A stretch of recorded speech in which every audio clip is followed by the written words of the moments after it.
Hello, everyone. Welcome back to the Marvel Snapcast. I'm Ken. It's episode 31. Yep, we didn't have one last week, but today we have a full packed one with two awesome persons. We're going to introduce them. Neither one of them need introduction, but I'm still going to do it anyway. This person here has been here multiple times. He is one of the persons responsible for the In Real Life tournament in New York City. He has done a plethora of things. He is now a champ. We're going to introduce him as such, the Champ Kawa, ladies and gentlemen. Welcome. Oh my god, being introduced as a champ. Can I say now I'm a professional Marvel Snap player? Yeah. Can I 100%. say that now? Oh my god. It's an honor. It's an honor. Good Thank to you see again for coming out. Thank you so much for inviting me. And ladies and gentlemen, it was Kawa's birthday yesterday. Please leave some love in the comments down below or go out to his social medias that we're going to have down in the description and show him some love, please. Please. Appreciate it. All right. For our next person here, if you guys seen any content, any casting, he is great at what he does. He plays a plethora of games. He streams like no one else. This is the great Raven, ladies and gentlemen. Raven, welcome to the stream. Hello, thank you. And also, you are fantastic at doing intros. I need to take notes. I've been casted a long time. I've introed a lot of players, but I definitely need to take notes from you because that was very, very good. But yeah, awesome. Very nice intro. Thank you. Thank you. Welcome, guys. Thank you guys for coming out. We have a lot to talk about. As you guys know, today is patch day. We have a new card. We have a new mode. We have card changes, everything. Yes. Yeah. Wild. Before we dive into that, we know Raven is new to the Marvel Snapcast. For those people who don't know who you are, Raven, please let them know and where you're from and how you got into Marvel Snap. Yeah, so basically for the last, I think, 8, nearly 9 years, I've been a caster for Hearthstone, another online card game. I've been doing that for what feels like a long time now.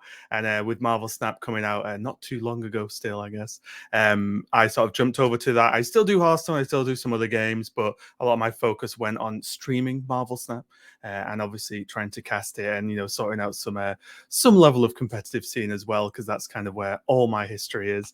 And yeah, it's an online card game. It's a fun one, and it's got the Marvel IP attached to it, so that's didn't take much convincing from me to get involved there. So yeah, so I'm pretty much streaming now and casting and organizing some tournaments when I can. That's pretty much what I'm up to at the moment.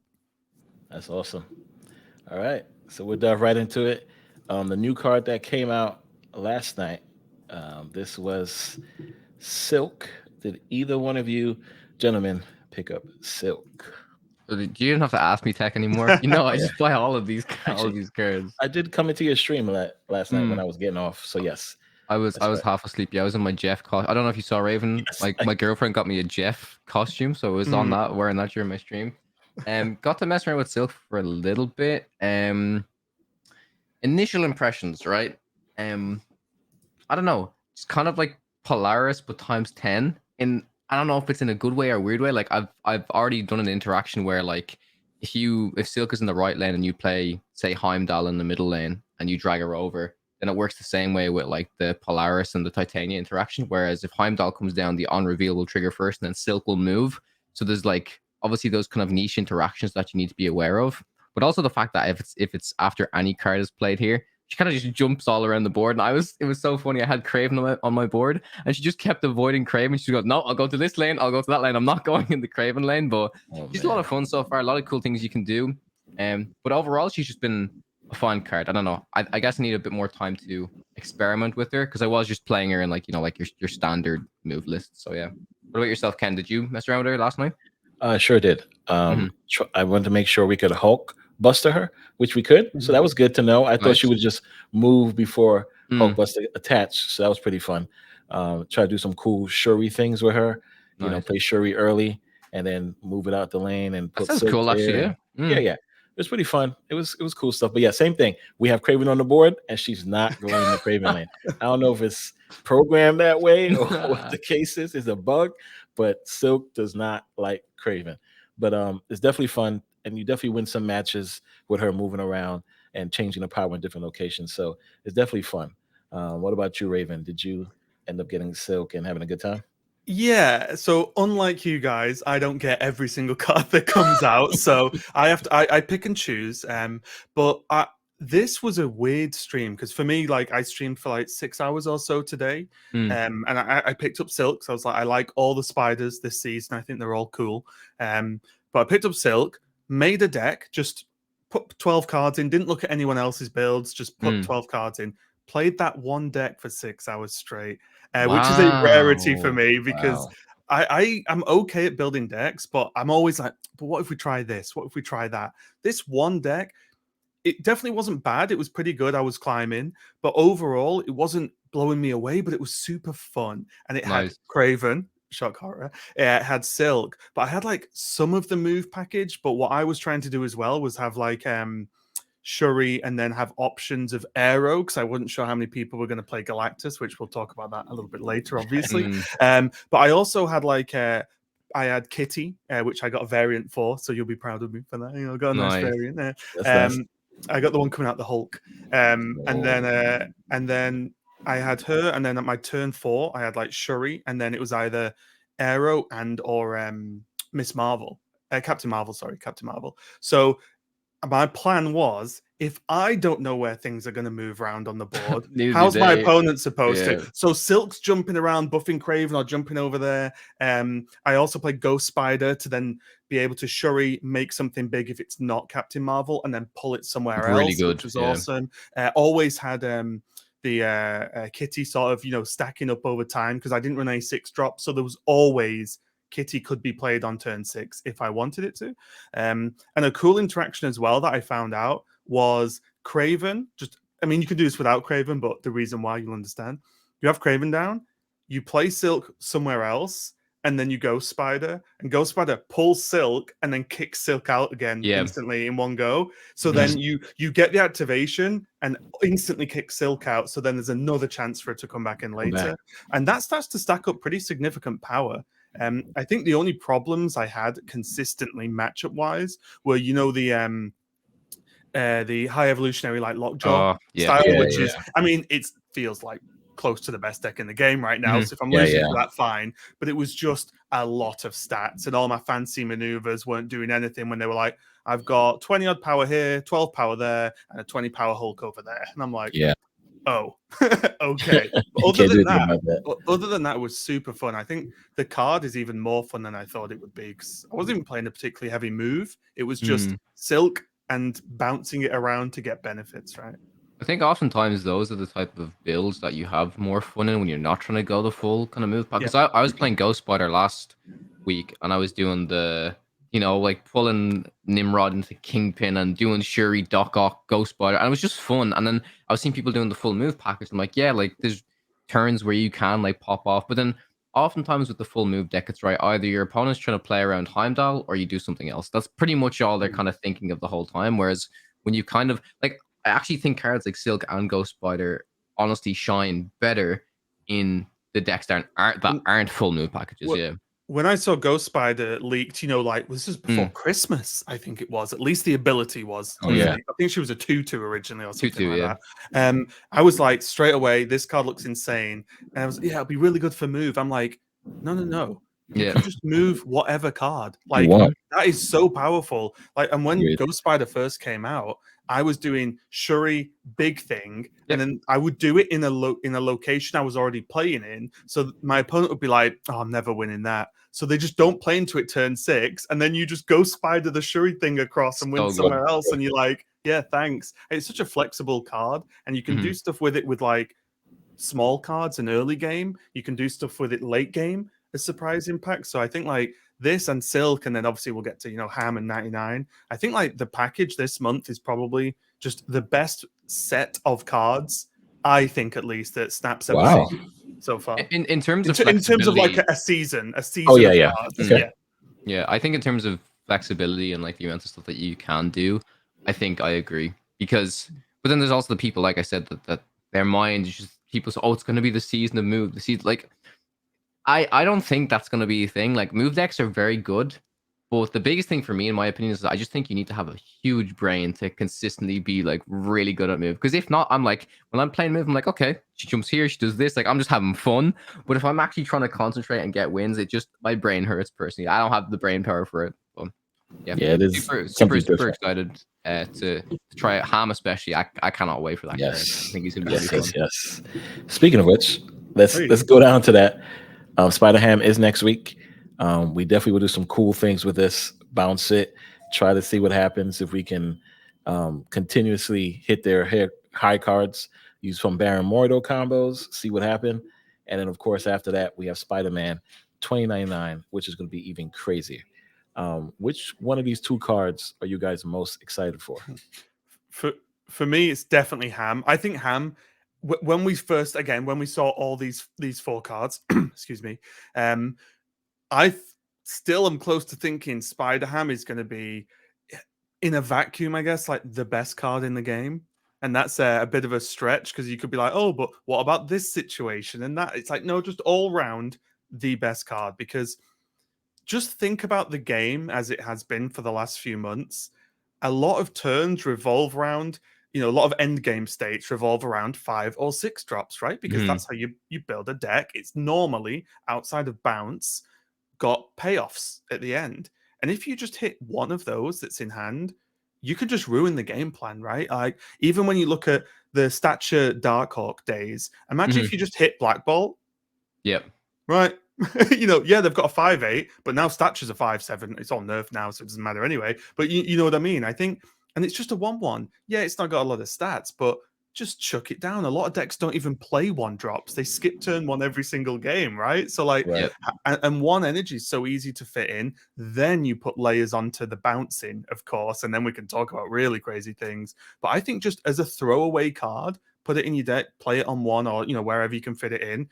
It always does something. It always effectively leeches an opponent's card, which seems powerful for a cost of 1 energy. I think that's a fair trade. Yeah, a few things I'm thinking about for this card is initially I just kind of think like this is Iceman, but like times 10.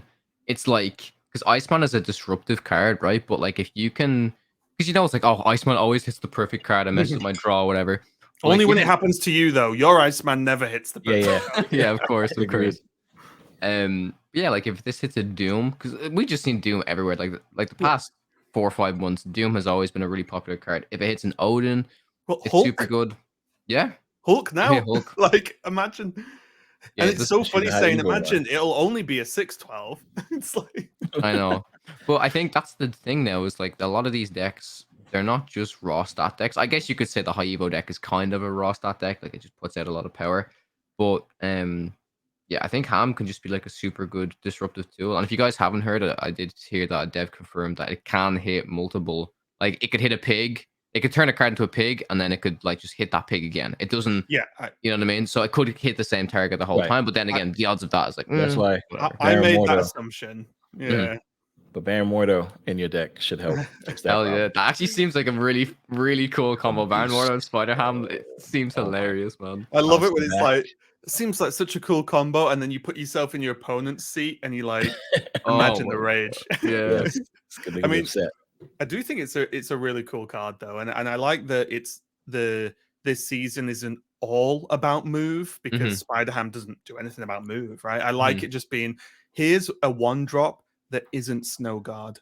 Do you know what I mean? Yeah. This is an attractive 1-drop that I would be happy. And again, just to touch on it in case people don't realize with the thing, but this and 99 going to Series 4, I'm pretty critical of Second Dinner. Believe if anyone's noticed anything I talk or tweet about, but I'll say like 2 out of the 3 cards going to Series 4. That's a great step forward for me because not only are the cards cool, but this is only going to be 3,000. 99 is only going to be 3,000. Like that is, like I said, one of the best seasons, if not the best season the game's even seen so far.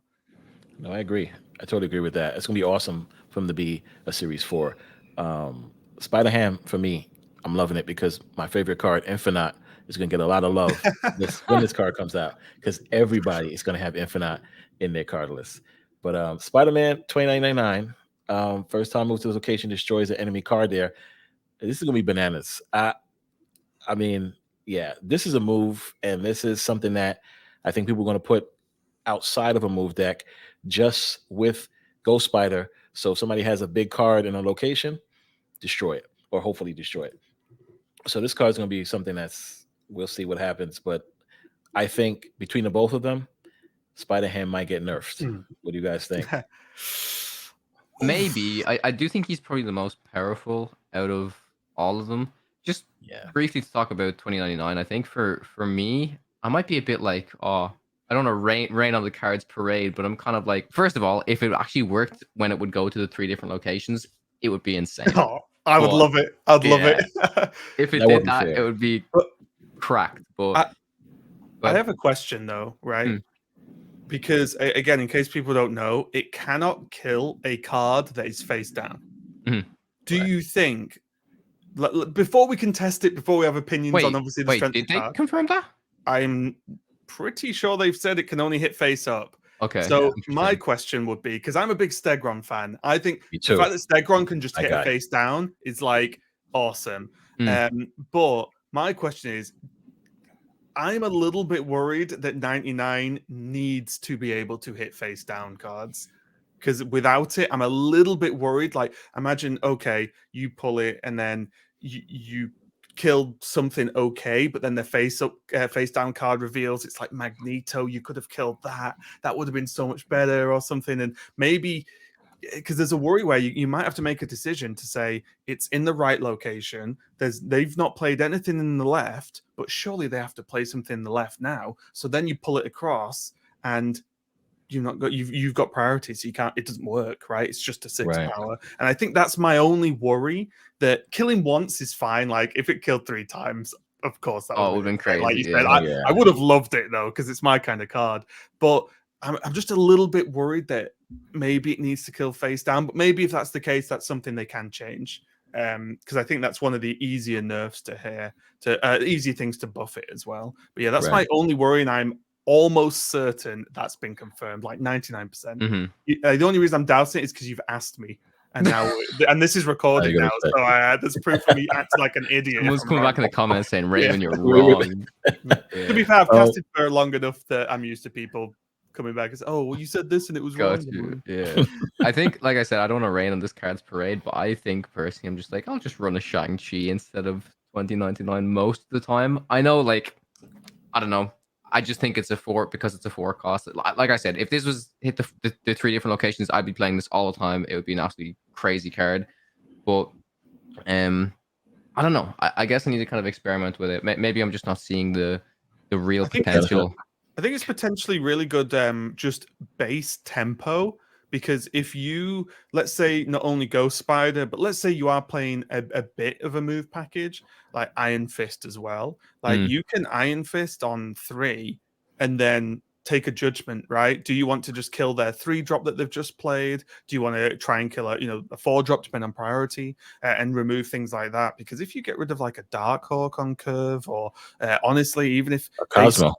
Yeah, Cosmo, and even if they storm, this can kill Cosmo. Oh my god! Yeah, if they storm on 3, and you then like have a Spider-Man preloaded to pull in, then like you could just either kill the storm or whatever they try to flex on storm with, whether it's Cyclops or something, whatever, and suddenly you've kind of just yoinked that lane for not tons of work. And again, there's a little bit of setup required, of course, but I think Iron Fist right now with the cards that we have available is pretty decent anyway. So this definitely feels like the one most up in the air as to how good it's actually going to be. I would like it to be good, but that's only because it stood next to like Spider-Ham, right? It's insane. What happens if we Armin Zola this card? And nothing. That's not a move, right? That's true. No, it's just a destroy and replace type of thing. Yeah, would be cool though. Would be cool.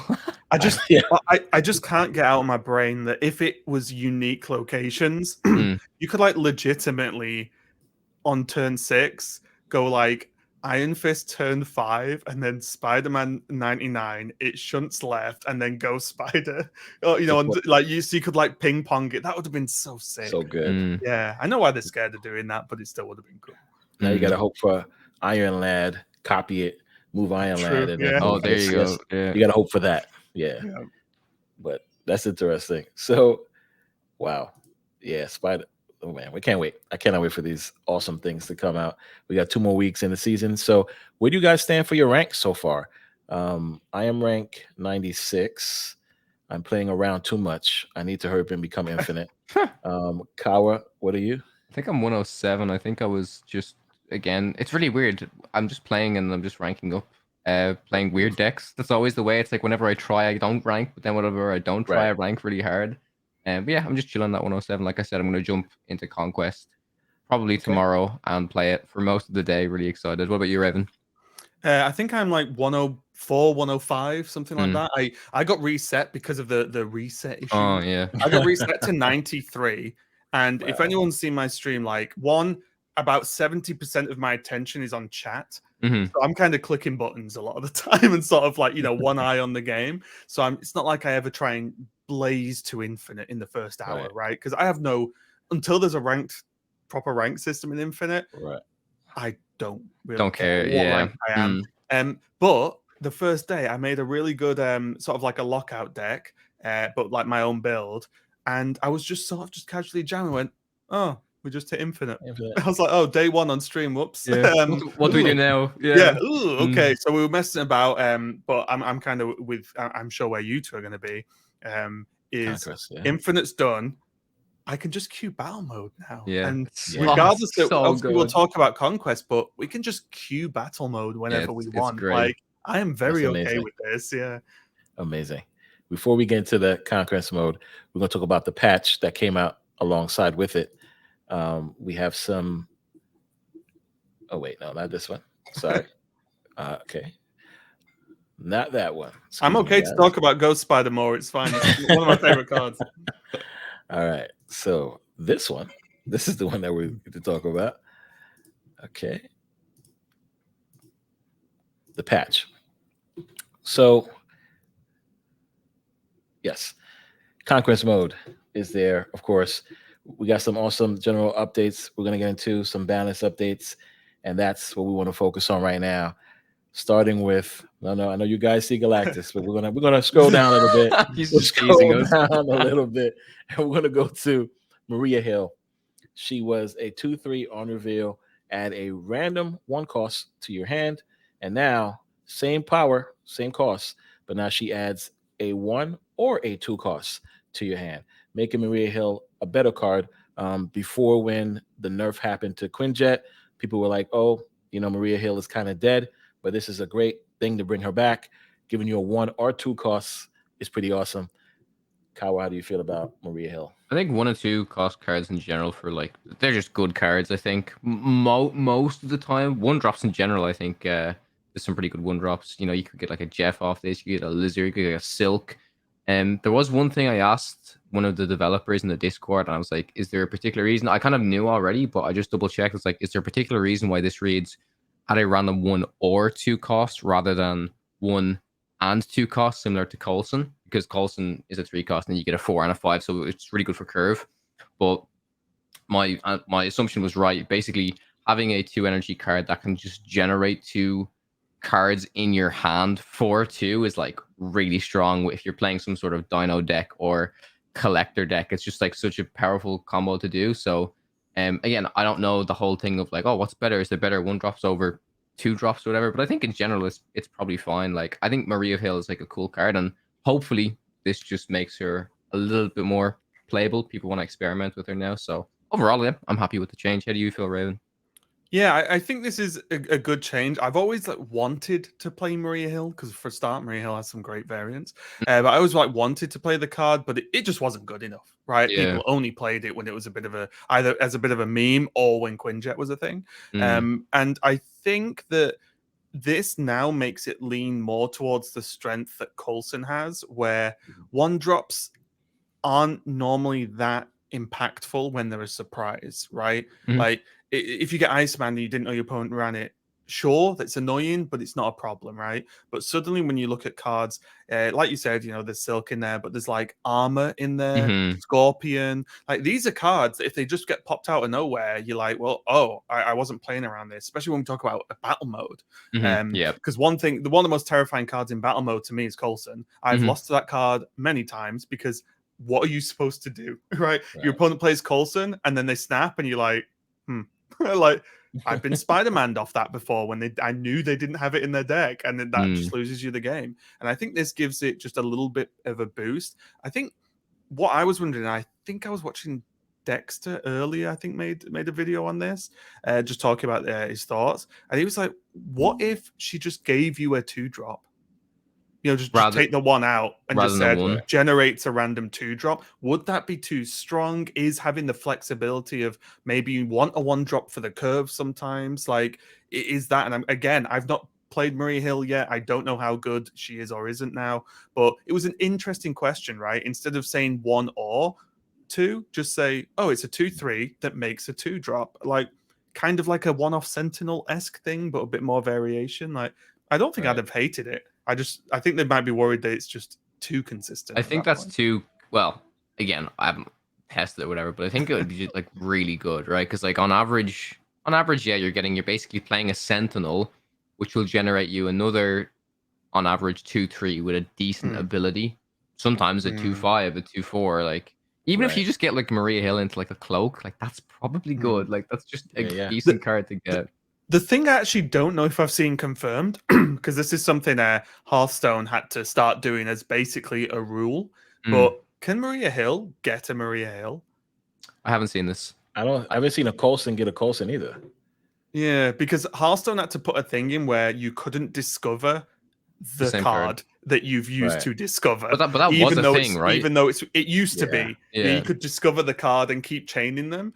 So they took that out. So if it was like, oh, a mage spell that discovers a mage spell, it cannot discover itself. I just wonder if they've already thought ahead on that one and pre-coded in, because it would make me laugh if someone goes, oh, Maria Hill. Oh, Maria Hill. Yeah. Oh, Maria Hill. It's it's such a small chance, but it could happen. Stranger things have happened.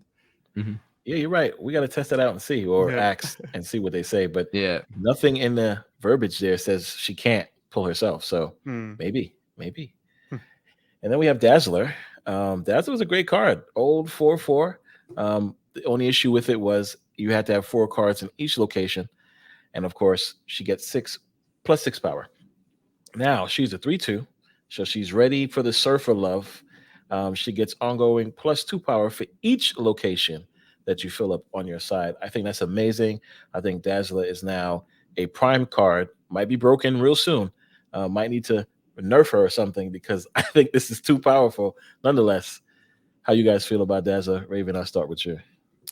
I mean, I'm taking a good chunk of the credit for this one, actually. I think a month or 2 ago, I posted my usual suggestions for card balance, and not the stat line change, but the plus 2 power for each full location. Most importantly, if there's a space throne and you've got 1 card there, that location's full, because it didn't count at the moment, right? Because obviously it's like 4 cards at each location. If you see a space throne, it's like, oh, well, my Dazzler doesn't work. Like that's it. It didn't used to be able to happen. So the plus 2 power for each location, like I suggested up quite a while ago now. So I'm happy to see that. I think it's a good change. And let's players say, oh, well, this has happened. I can't fill 3. But if I fill 2, it's still good, right? It's still a good thing. I didn't see the 3/2 coming, because I think I put it down as like a 4/5 or 4/6.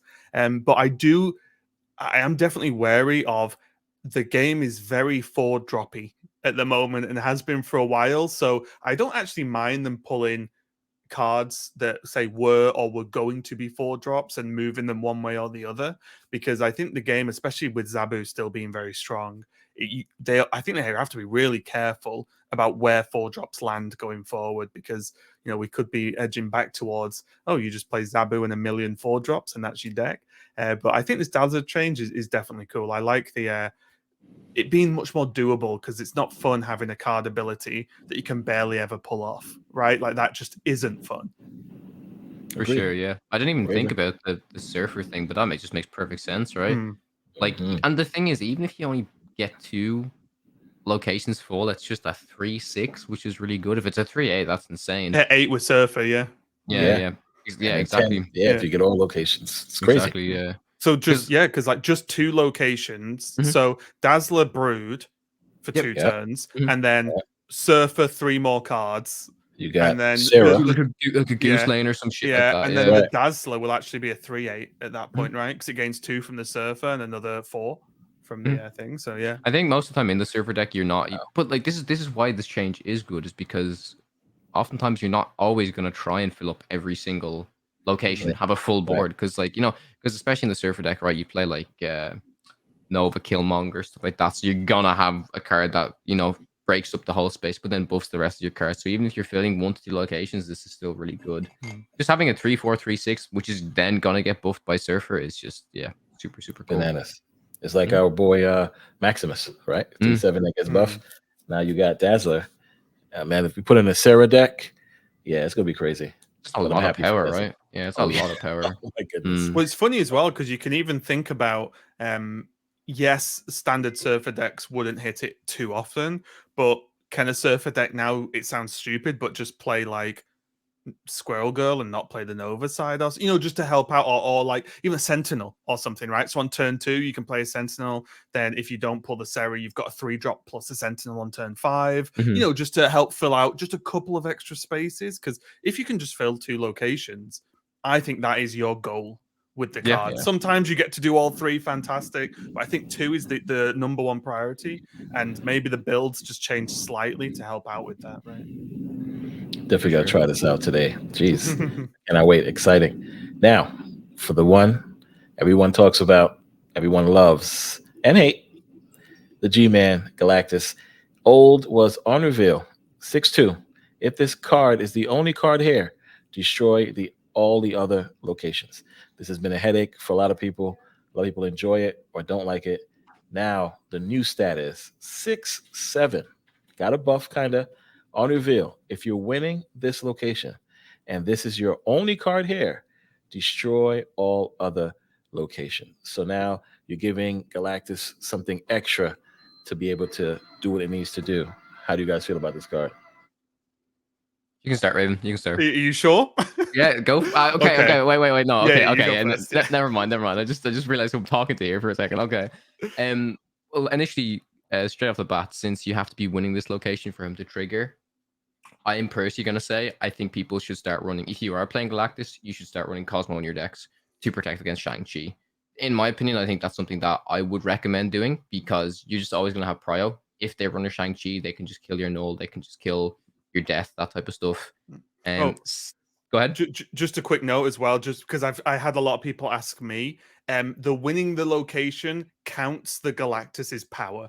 Because some people were like, oh, do you need to have like Mr. Fantastic or something? It's like, no, it counts the power from Galactus. So basically, if your opponent has 7 or more power there, if you only have Galactus when you play it there, then it'll be a draw or nothing will happen, basically. So yeah, just as a small thing to put in, because I had a lot of people ask me like, oh, but how are you supposed to do it before Galactus comes down? It's like, no, it counts Galactus's power in that equation, so to speak. Sorry, Cal. No, yeah, it's actually interesting now, because like there's kind of more counters to. It's weird, right? Because if you do Wave and Galactus, and if they just happen to know the lane that you're gonna do into, they're like, well, I'm just gonna play Hulk, and you're gonna play your Galactus, and your Galactus isn't gonna trigger. It's just kind of more ways to counter now, which is kind of cool. Still doesn't address the big problem that people have, where you do Galactus, you do Spider-Man, the toxic Galactus deck that everybody hates so much, but it really does help a lot of situations, I think. Again, I haven't messed around with it. I haven't had much time to, but I'm curious, Raven, since you were actually talking to your chat today, what was most people's reaction to this? Were they like really surprised? Were they happy with it? Well, it's your chat, so you're probably like, yes. my chat might be slightly biased because they're still there in my chat. I have not been the biggest fan. I think I've had 2 cards that have infuriated me in Marvel Snap's history. And this is not the old Nova days. This is not any of the broken stuff we've had, or even old Zabu. It was Leader and Galactus. Those are the 2 cards that have pushed me, because I feel like they remove like agency from players.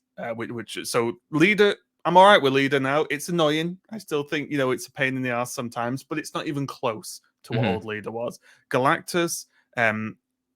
My frustration was that, to me, I go into a game.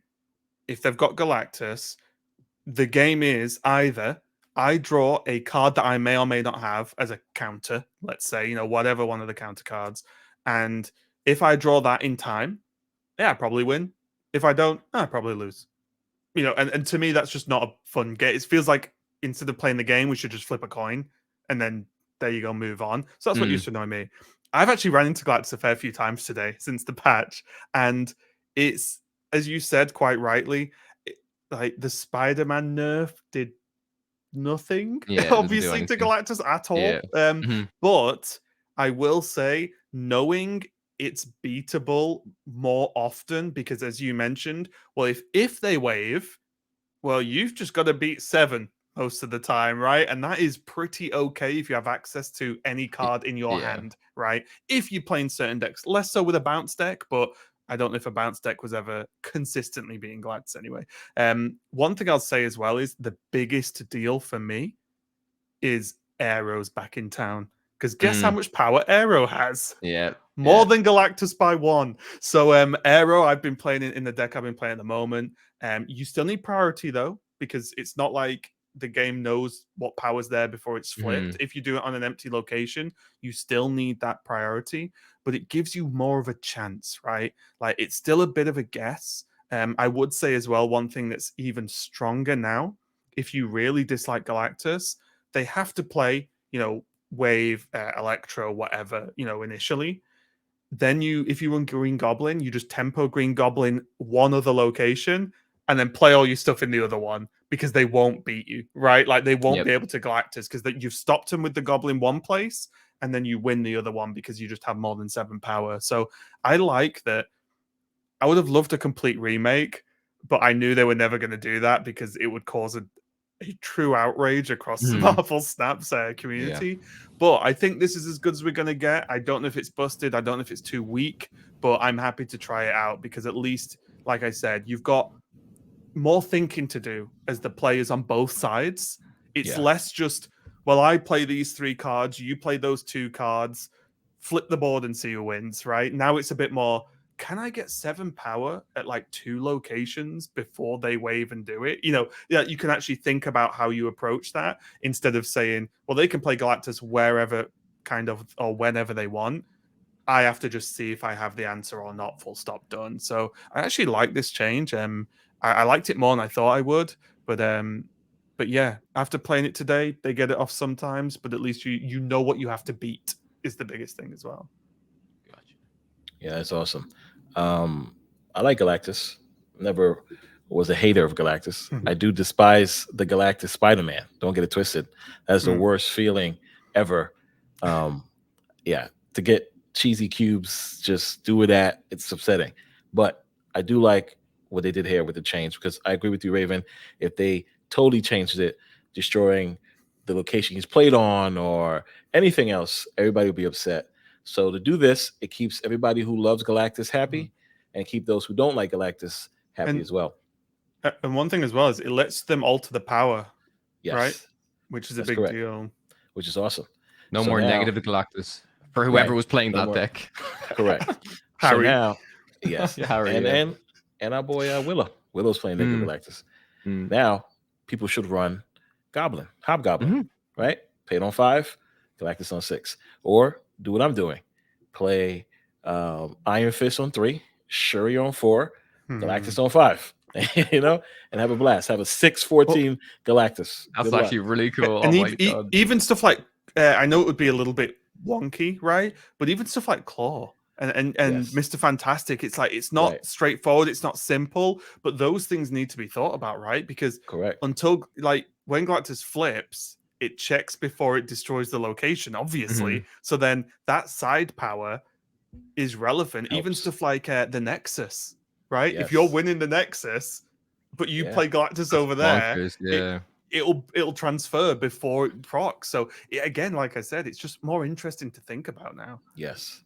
And that's what I like. It helps. It makes you think now versus just drop the card there. Play it. So I'm super happy for this change for both Galactus players and non-Galactus players.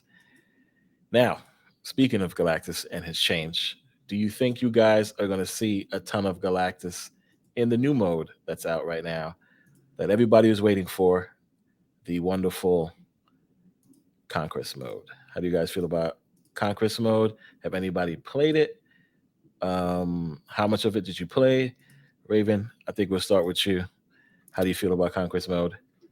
I like Conquest Mode so far. There was a bit of a shock and a scare when we thought it had bots in it, and Conquest Mode does have bots in it, but only for your first game of each tier. Okay. So your first Proving Grounds game, queue, the first time you queue it, you'll face a bot. Your first silver game, your first opponent will be a bot. Your second won't. Gold, but not in Infinite at all. So Okay, Infinite, no bots. Doesn't matter when.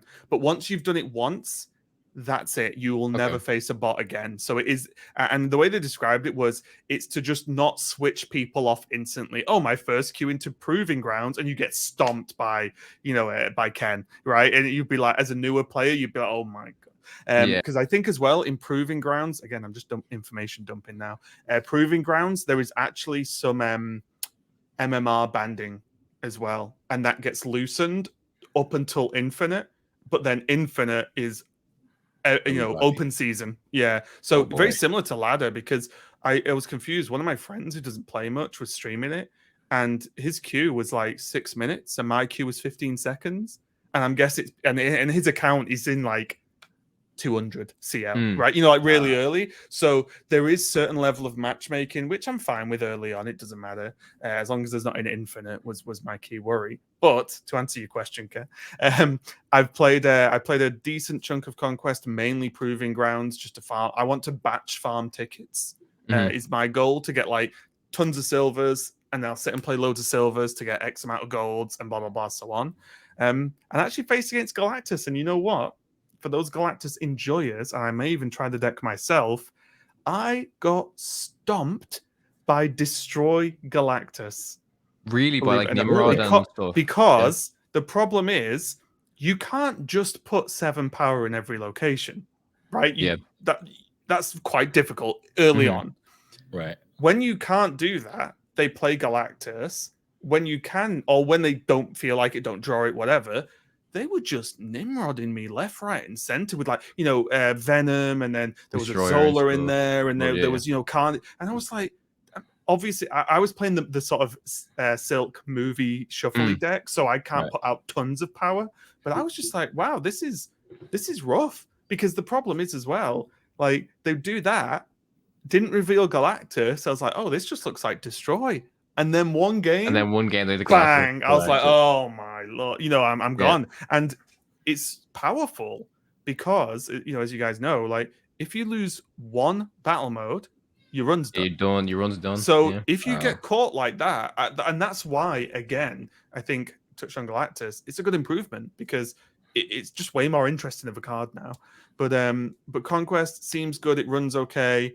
I think when you're grinding it like I was, just game, some of the animations when you're going out of like when you lose or win, it's like, oh, you won this, and then this happens, and then it's like, because I'm the way I am, I'm like, well, I've seen the animation once. Can I just keep going? Just let me click past it. Similar to the upgrade animation improvement they made. And the only weird thing, and we'll see what happens going forward, was I met the 2 types of player in Proving Grounds. The one player that was, try-harding, nothing wrong with that, trying to win, doing everything they could, retreating, snapping at times. Then I met the other one, which I think will become increasingly common. Both players snap turn 1, play for 8 cubes. If you lose, you leave the game. The other person gets the ticket, queue again. And I think for Proving Grounds, that is going to happen very commonly, because it's the most efficient way to play. Just play your 1 round. Whoever wins is one winner take all. Get back into a fresh one. Done. And whether that's how they want it to play out or not, I think it's the way it just is going to play out, because that's the free one. So people can and people will. That kind of makes sense, yeah. Because once the 8 cubes, whoever loses that, no one's staying around for. Just leave and get another one. Yeah, right? Exactly. Yeah, for sure. Wow. So, Kawa, you haven't played it yet, right? I played 1 game and I was like, "There's a bot! Oh my god, there's bots in this thing!" But then, after learning about that, it's fine. So I'm really excited to jump into it. I've just been doing so many different things today. One thing we'll actually talk about a bit later, which I'm really excited about. But seems really cool. So is it going to be next week that they're going to do the Infinity thing? Because it's the last week of the month, or is it the week after? No, it's last week of the season. Which is yeah. okay. So it'll be the After. week after next. Okay, cool. Yeah. It'll be basically a 2099 week. Oh yeah, right? perfect. Yeah, That's going to be a sweaty week, guys. Yeah, and for all players. Mm. And I don't know if this will probably be more relevant on when the ranked ladder comes out, and I don't know how much you guys were involved or aware of this, but in Hearthstone there was always something called Watchstone, where at the end of a season there would be streams that would just watch other streams, people playing, and going for the wins, so going for the highest ranks finishes. And although it's not quite the same, it'll be interesting to see on like throughout that week. Just keep an eye on who's getting what, because if you win, you get an infinite border. But then if you win again, you get a second infinite border, and then a third, and then so it'll be very interesting to see like how many borders can people farm, right? Because I just don't know. I just don't know until we see it. Yeah, I just don't know. Like on Twitter, and we're gonna be like, someone's got 50 infinite borders on the all their avatars, infinite borders. All their avatars, yeah. Oh, and they made it so you can't even mess it up as well, because if you re-queue the same avatar, it just randomly picks another one. Pick another one.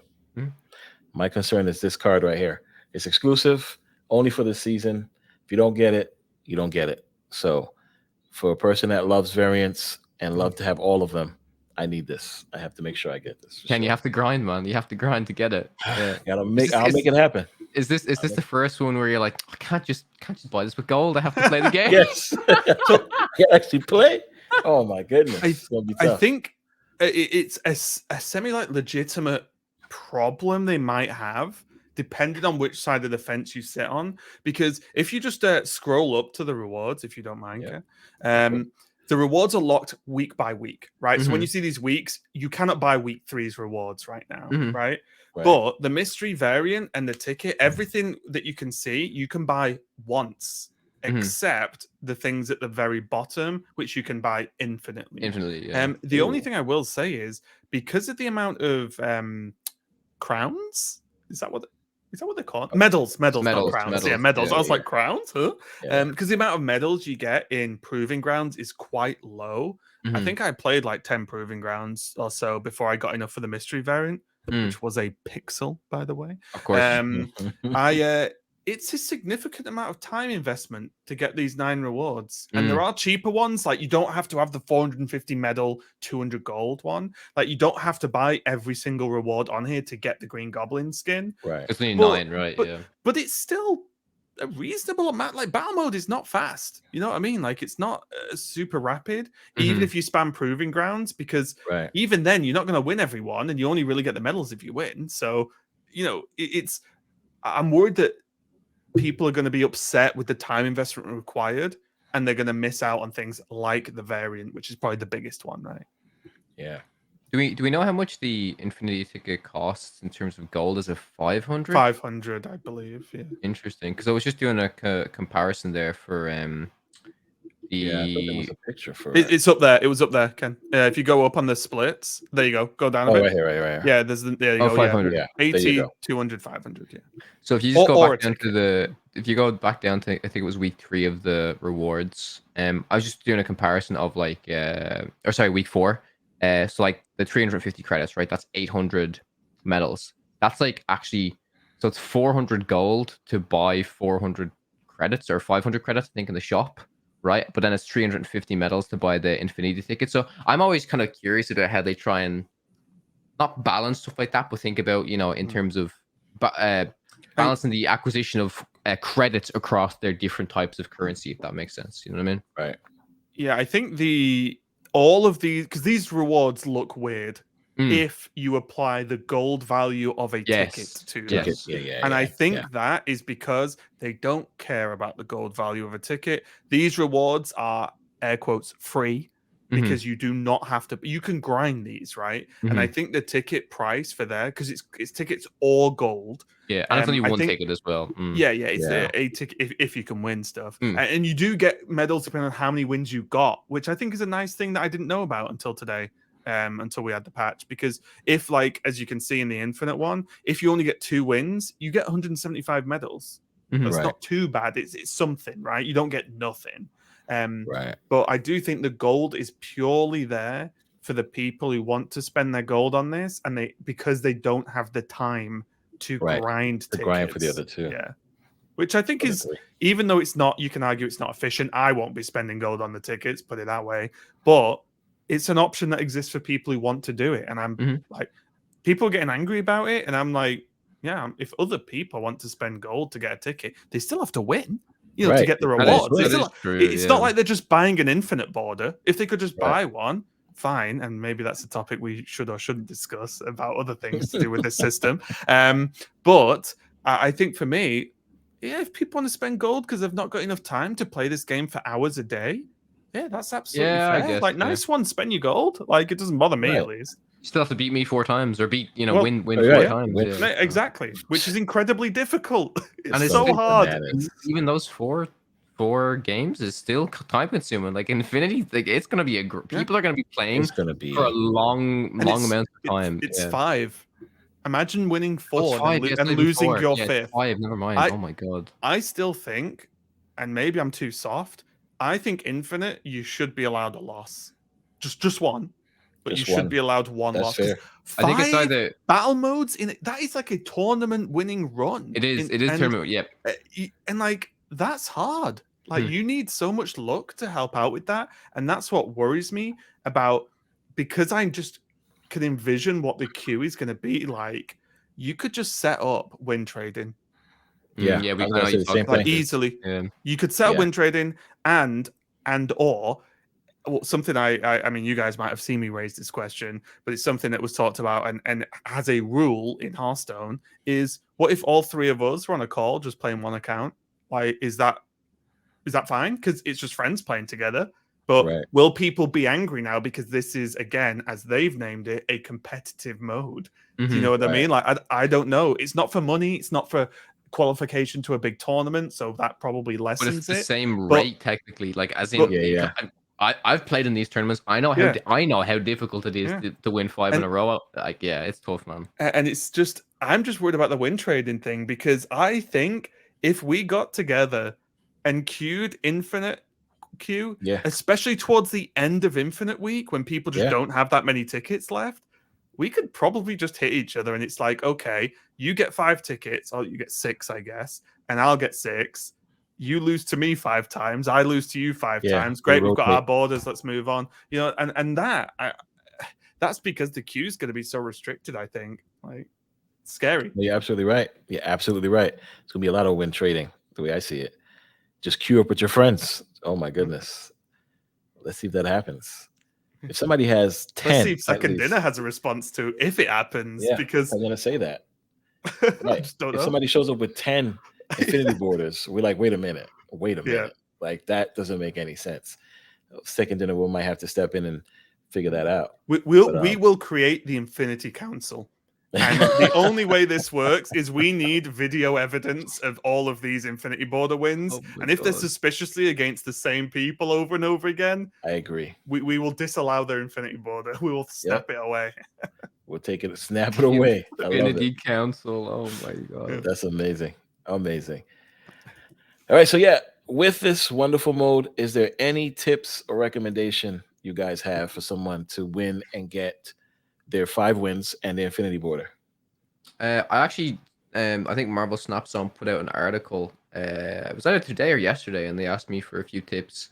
They got a lot of people that play in these tournaments together, and they ask you, like, for players that that are coming into this, because I would assume not a lot of people play battle mode because they might not have friends to practice with, or they're not doing tournaments. So some people might be a little bit intimidated. It is basically a brand new mode that not many people would have been exposed to already. But the biggest thing for me is just knowing when to snap with your hand, and also knowing when to retreat. It sounds so simple, but like the best example I can do is if you're really, and also being comfortable with your deck, like really knowing all of the ins and outs of your deck. So like the best example for me is one of the most popular lists is like the Jane Jaw, the Lockjaw wave type of thing.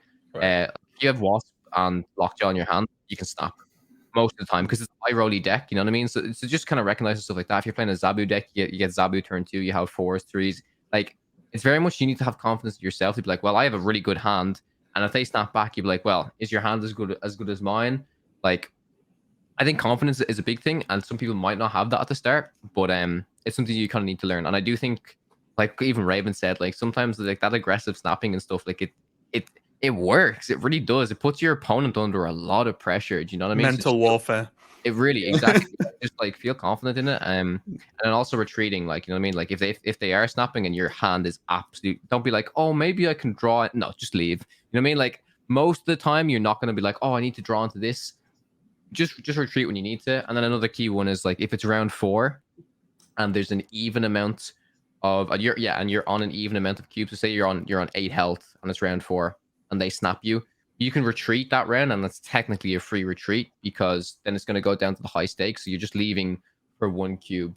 So round 4 is something to be aware of. If they like are really aggressive and they snap you with a bad hand, just leave because it's technically a free loss. Yeah, that'd be my advice. All right. What about you, Raven? There's a couple of things. I think the first thing, and again, this all depends on how much time you have to play. Of course, you know, not everyone's like us and sits for hours and hours a day. But the way I'm approaching this is I'm gonna like batch farm tickets. So I'm gonna play proving grounds for like a day or so, get X amount of tickets because you can store multiples, and then I'll sit and start queuing all my silver tickets up, see how many golds I can win out of that, then do golds. Because I think for me at least, mentally, trying to do it in one run, full run would probably break me. I'd be like, oh, right. Instead of just saying, right, I've got 20 goes at this silver, let's queue 20, do 20 goes, and let's try and win 10 of them. Let's try and win half. And then I'll have 10 to go into gold. And then, try and win half of those and move on like that. That's the way I would do it. And again, it's like similar to echo some of Kawa's words are, you aren't getting far without getting lucky. This is true of tournaments. This is true of this. This is true of anything. So a large part of it is, although you need to look at your hand and decide if this is going to win you a game, you also need to accept that, like Kawa said, if you have Wasp Lockjaw, that is what your deck does. Accept that you're doing well and play as if you will be a bit lucky. Because if you're not going to be lucky, you ain't going to win anyway, because that's just the nature of the game. So just don't go crazy, but just assume that your deck will do what it wants to do, as long as you can at least piece some of that together in your hand. I think that's how I play. I see patterns and just say, okay, I have this and this. These are like 2 good cards that I want to play every game. They're already in my hand. Let's go. If there's ever a time and the I rest should of the be deck will do the snapping, rest. exactly. Yeah, I think that's, and also mainly just don't worry if you lose. Who cares? I think don't stress out about it. Like I was losing earlier today in proving grounds against people that were running the weirdest stuff. Clearly people that were not collection complete, just piecing together these weird decks. I'm losing, and it's fine because just queue again. Yeah, no, it's no problem. Don't overstress. Don't overstress about it. Yeah, I'm with you guys. Great tips and recommendation, guys. Listen to them for sure. My recommendation is, if you can, play your friends and climb all the way up. You'll be all right. Don't worry about it. Nobody's gonna take away your infinity board. No, seriously though. Listen to Raven. Listen to the Champ Kawa. They have great recommendations. My recommendation will be have fun. That's it. When you're playing and having fun, you're gonna start to win. You're gonna see the difference. Be confident, of course, and know your deck. Don't look at other streamers and try to copy their deck and try to do what they do. Build your deck, feel comfortable, and win your affinity border.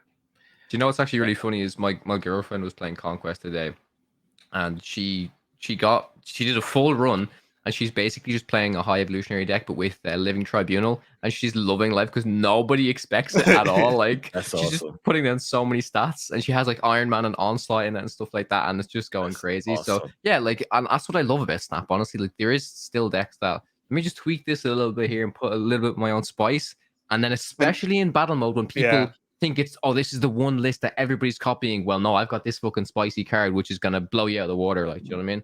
That's what I love about Snap, and there is still that. Like, I've played in a lot of these tournaments, and it does very much get, oh, it's this deck again. It's this exact list. Like, it's actually nice. I like losing to a surprise card that makes me go, oh, because it's that surprise factor, and that's what just like, you know what I mean? Go ahead.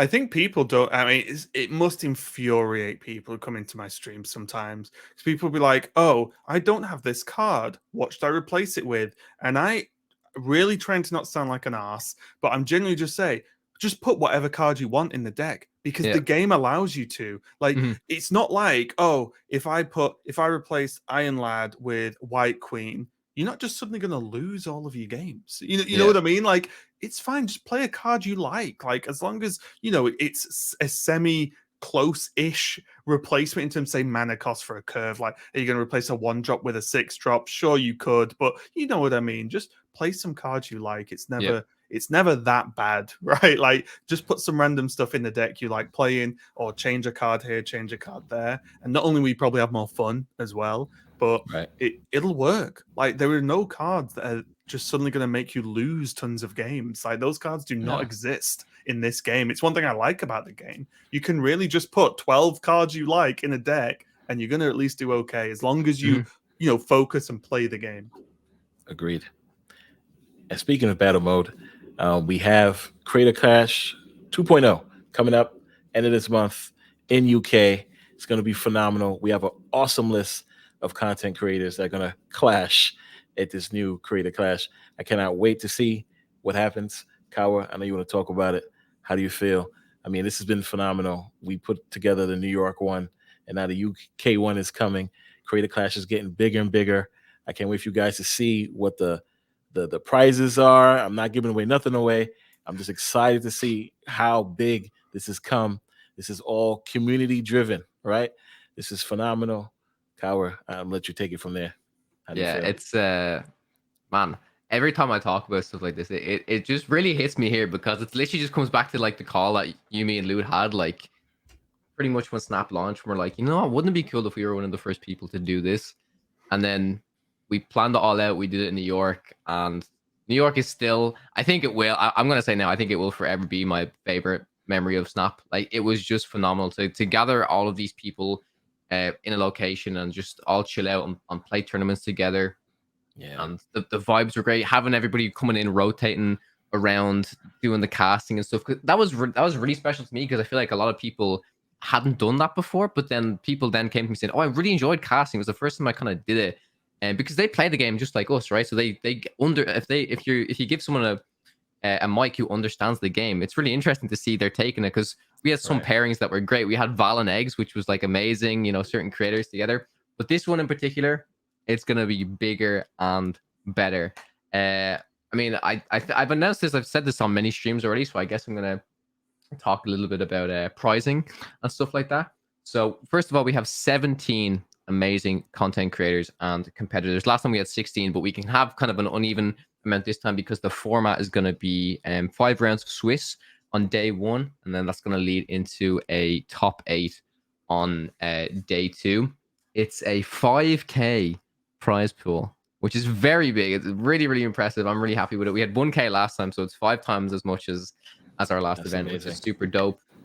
And it's going to be split between the top 3 players. We're going to have another amazing Creator Clash trophy made by Chalker. I don't think I've shown you this, Raven, but I'm getting updates on this, and it looks absolutely amazing. So cannot wait to get that and show it off to you guys. And then we also have some super secret signed prints from from somebody. Kawa, you say the word, I can show them as an exclusive. You want to? You can.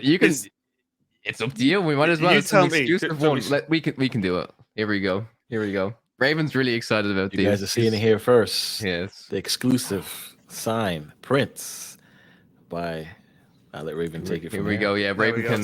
So very kindly, I think one of everyone will agree, one of Marvel Snap's favorite artists, variant artists, decided to send some signed prints.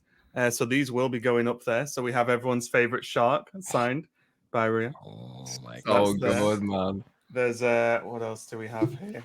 Yeah, it's crazy as well. I said like, oh, could you send me like, would you mind sending like a print, right? And she says to send more. So we've got Goose. Oh, there she is. Oh my goodness. We've got another fan favorite, Squirrel Girl signed. Really beautiful. So good. And again, maybe the original favorite of everyone, Rogue, signed there as well. So yeah, it's pretty cool. It's pretty impressive. And again, just a shout out to Rianne because she was very nice and she had no hesitation whatsoever. She's like, "This is cool. I'll get it sorted right away," and then sent them over. So I was like, "Oh, amazing!" So I think this is going to be pretty exciting for people as additional prizes for the players. So that should be really nice. That's amazing. Those arts always some of the best in the game. Yeah. So I'm so excited to see that she actually did that, send it over. So wow, 2.0 bigger than ever. That's gonna be an awesome prize. I'm jealous. You whoever wins, enjoy those prizes. Oh my goodness, but it's gonna be so much fun down there. I'm sad I can't make it. Oh my god, me I love too. to party with you guys. I know it was a true highlight. I've said to Cal multiple times before, and I was like, "It's gonna be great. I can't wait to meet Ken." Like, then, next time. Sorry, guys. Next time. For sure. Next time. As you can see all the baby stuff in the background. It's just crazy. But yes, it's gonna be awesome. I can't wait to see how it goes down. And any way I can help, of course, I'm here to do so. And I appreciate you guys coming out. Is there anything else we want to talk about before we go? Oh man, I'm just I'm happy at the moment. I'm really happy. I'm hopeful for the future of Snap with stuff like Conquest coming out. And I am actually hoping that one thing that our Creator Clash can do is just showcase what battle mode tournaments can be like a little bit more. I know there's always these tournaments going on everything, but now that there is actually a tournament mode in the game, I want to showcase this to people and say this is the type of thing that you guys can compete in. And also people will probably just understand and maybe enjoy watching a tournament more because now they're kind of playing in a similar format rather than just ladder. You know what I mean? Right. They'll understand some of the more concepts, the more complex concepts, like, just like aggressive snapping and retreating to save your cubes and health and stuff like that. So yeah, I'm super hopeful for the future of Snap. Really excited for next season as well. Like next season is like the Phoenix Force. I think we saw it was leaked. Yeah. So I think that's gonna be badass as well. Have you seen the one after? No. Oh, well, I don't know if you. Wait, it was leaked today. See this. Yeah, go Snap fan. It's at the start. Oh, we can see. Yeah, it's guys. X21. Oh, wait. I'll share it right now, guys. Oh my god, I'm gonna freak out. It is. It's pretty cool. Is what I've been looking for all my life. Yeah, it's not bad. It's not bad. Yeah, Dak and Dakin. I'm not sure, but look at the Iceman as well, man. Oh, look at the card backs. Yeah. Oh, yeah. If you scroll down, like look at read the Loki's line. Never gonna let you down. Never go. Wow. But yeah, look at X23. I need to read these cards right. So as a 1/2. When this is discarded or destroyed, regenerated at a random location, and you get +1 energy. What? So you just keep chomping it. This card is about to have a blast. Destroy this card and destroy. Yeah. Add this. Wow. What's the shard, Raven? Scroll down. That. There it is. Or destroyed double that. Oh my god. Yeah. And look at the the card packs. Look at the Stegron. The Kaiju Stegron. That's a variant as well, Ken. That's a variant pack. Yeah. Oh, is it? Goodness. So you get the card back and the variant with the Stegron, yeah. This is going to be so good. Yeah. And then there's look at maybe not final art on those locations. But... Oh yeah, no. Wow. Players can't retreat after turn. Oh my god. And then new bundles, yeah. Oh my god. Ken's like, I need all these variants now. Ken, if you really want to pop off, skip the bundles and keep scrolling for now. Oh, and you might enjoy staring at some of these variants because they are quite good. It's a bit of a scroll because there's a lot of bundles here. Yeah. Oh, there we go. There we go. Look at some of these. Oh, look at this Electra. Look at the Iceman with the ice cream. Look at the Venomized X23 when that comes out. Bro, these are all so good. The lizard's so look cute. Look at Invisible Woman. Yeah. I think there's a Blue Marvel in that style as well for the Deathlock as Colossus. Storm has the best. Oh, we got Mr. Knight. Yeah, Mr. Knight, Moon Knight. Oh my goodness. Look at the Drac as well. They're so good. Look at Miles. Oh, there you go. Look at the Blue Marvel on the left. Blue Marvel. Look at this Blue Marvel. Oh my goodness. Look at the Red Skull. And the Death. Oh. Look at Hulk. Oh, look at Humble. Every time I'm like, there's cool variants. Oh, it's just too good, man. We're spoiled. We're actually spoiled for our Yeah, we're game. done. It's Yeah. it's too good. It's too We're good. done. I can't. This is too much. Sorry for derailing it. No, But no. That was phenomenal. Oh man. Wow. Well, guys, I appreciate you guys coming out. We need to do this again. Yeah. We definitely should, yeah. I'm happy too. Marvel Snap's in a great place. Totally enjoying the game right now. I know a lot of people play DC Dual Force, and we talk about that another time. Great game. We talk about it another time, and I hope you guys come back to talk about it. We should definitely do that. For sure. All right. So, guys, thanks again for coming out. Everybody, please check out their socials down below. Raven, Kawa, appreciate you guys, and see you guys in the next one. Thanks, guys. Bye.